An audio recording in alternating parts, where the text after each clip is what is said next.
He is 9 years old, and he is about to fall from 20 feet in the air, in front of 2,000 people, and there is no safety net. This is not a metaphor. This is a stage in London's West End. The lights so hot they sting the back of his neck. The orchestra already 3 bars into the cue. That means he has half a second to commit. He jumps. For a moment, he is weightless, and then his body meets the stage at an angle it was never designed to meet it at, and something in his hip gives way with a sound only he can hear over the music. He does not stop. He does not cry out. He finishes the number. Nobody in the audience knows what just happened to him. That's the part almost nobody talks about when they tell this story. The part where a child absorbs real pain, in real time in front of a paying crowd, and smiles anyway, because the show is not allowed to stop for him. It would be years before the world understood that this single instinct, swallow it, keep moving, don't let them see, would follow this boy from that stage all the way to the biggest film franchise on earth, and very nearly cost him everything once the cameras stopped rolling and the applause finally died down. This is the story of Tom Holland, told through the handful of moments that actually explain him. Not a birth certificate, not a filmography, but the specific incidents where the mask slipped on purpose or otherwise, and the world got a glimpse of what was underneath it. Before any of it, there was a diagnosis that had nothing to do with talent. At 7 years old, doctors told his parents Tom was dyslexic. Letters swam. Reading, the one skill every classroom in Britain is built around, became a daily act of exhausting effort for a boy who was sharp and observant in every other way. His parents made a decision that strained the family for years, moving him into a school built to support kids like him, then scraping together the money to send his younger brothers there too, so no one would feel singled out. It didn't erase the struggle. Years later, Holland would tell the Times flatly that it held him back, that he had real trouble reading and writing, long after the world had decided he was simply gifted. And there was a second cost that arrived before any premiere ever did. Other kids at school didn't understand a boy who left class for dance lessons, and they made sure he knew it. He was bullied, repeatedly, for being a dancer, mocked for the exact thing that would one day make him one of the most famous people on the planet, in the years when a child has no way of knowing that the thing making him different might be the thing that saves him. So by the time a choreographer spotted him at a dance festival and arranged an audition for Billy Elliot the musical, the boy walking into that theater had already learned 2 things most children never have to learn that young.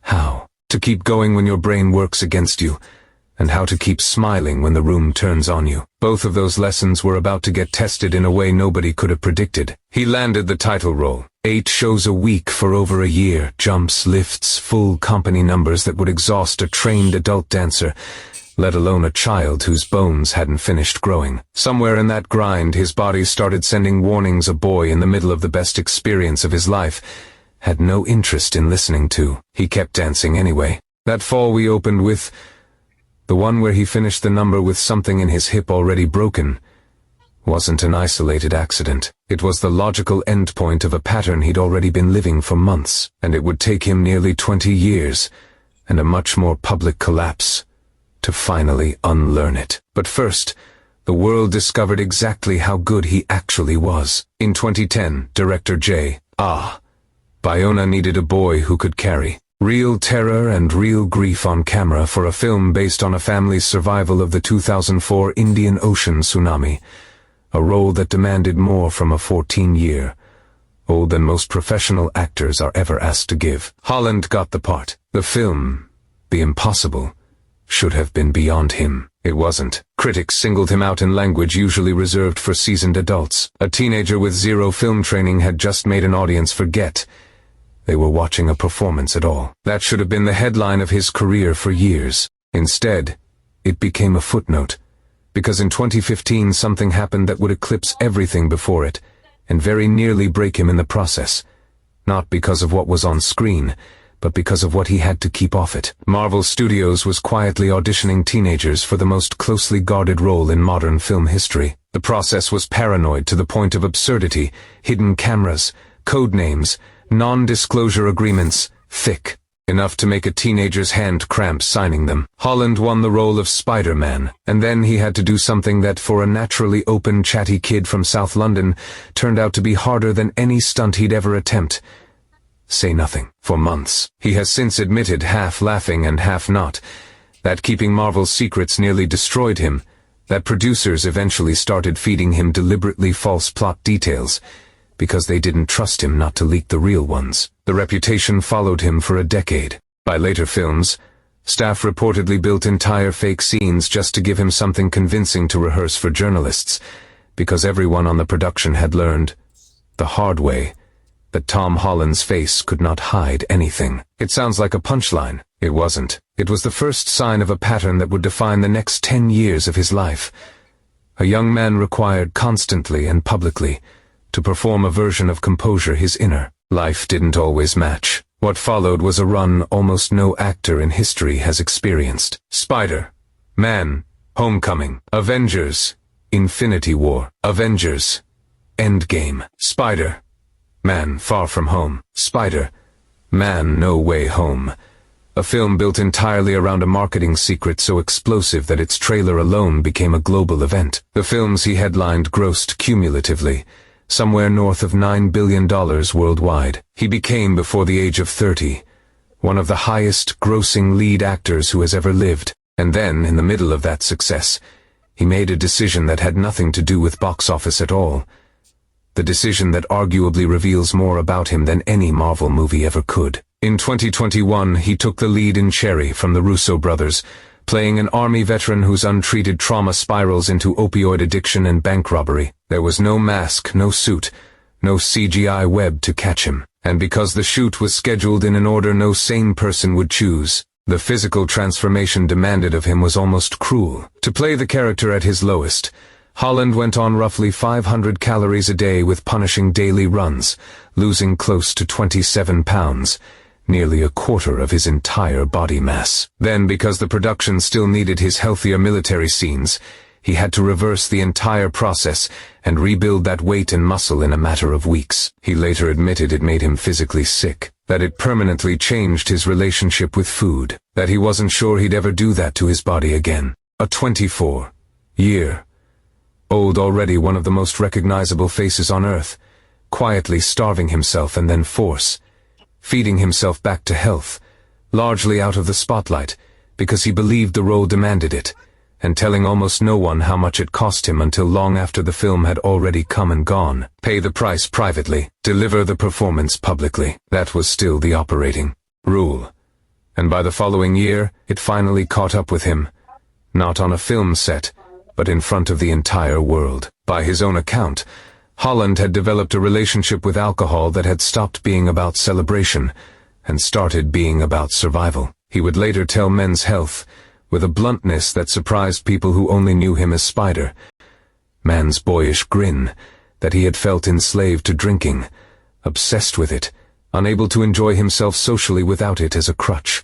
Every night out ended the same way, too far, followed by a wrecked next day, followed by the same cycle again. Layer that onto the specific, relentless pressure of being one of the most photographed young men alive.